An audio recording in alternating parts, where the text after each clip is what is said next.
आता किती दिवस झालं थंडी येऊ आलेली आहे, पण आहे ना माझं काही गाजराचा हलवा करणं होतच नव्हतं. ह्यांनी गाजर आणून ठेवले होते, पण गाजराचा हलवा करणंच होत नव्हतं. बाकीची कामं हे कर, ते कर व्हायचं.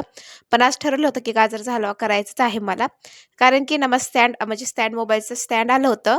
काहीतरी घरात वस्तू आली होती एक जे आहे ना आपल्या घ्यायची होती बरेच दिवस झालं ते ना एकदा तर आली होती आज. त्याच्याच खुशीने ना, चला मला आज गाजराचा हलवाचा बेत करू. भरपूर दिवस झालं मला करायचं पण होता.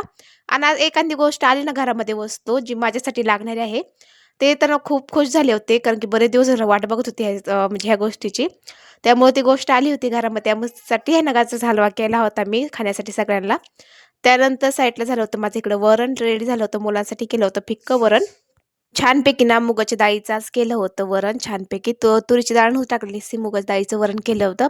ते साईडला पीठ मळून ठेवलं होतं. चपातीची तयारी चालू होती माझी इथं करायची, कारण की मुलाला लागली होती भूक. त्याच्यामुळे चपाती करायचं चाललं होतं माझं इथं.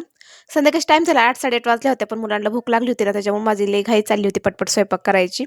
गाजरचा हलवा झाला होता, ते थंड करायला ठेवला होता मी साईडला. आणि त्यानंतर वरण पण झालं होतं रेडी. इकडं त्यानंतर चालल्या होत्या माझ्या चपात्या करायच्या. तर मुलांना ताट करून देणार होते दोघांमध्ये. एकच आज ताट करणार होते. कारण की दोघं पण मांडी घालून खाली बसले होते, की "मम्मा आवर लवकर, मला जेवाय दे, भूक लागलेली आहे," असं सांगत होते मुलं पण. त्यानंतर छानपैकी गरम चपाती झाली. त्यानंतर लगेच त्यांचं ताट वाढून घेतलं मुलांसाठी वरण आणि चपाती हे दिलं होतं मुलांसाठी गरम-गरम. त्यांचं चालू होतं खाली बसून खायचं काम. तर माझ्या बाकीच्या चपात्या होत्या ना, तेवढ्या सगळ्या आवरून घेतल्या मी. त्यानंतर चालले होते माझ्या बाकीच्या चपात्या, एक-एक करून माझ्या चपात्या बनवून झाल्या.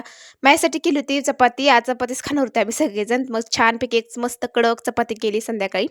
त्यानंतर मुलांसाठी गाजरचा हलवा घेतला वाटीमध्ये. त्यांना मीच चारणार होते, कारण की त्यांच्या हातात दिलं ना, ते सांडासांडी करतात. असं होतं. तेवढं लाईक, कमेंट, सबस्क्राईब नक्की करा. Instaवरती फॉलो करा.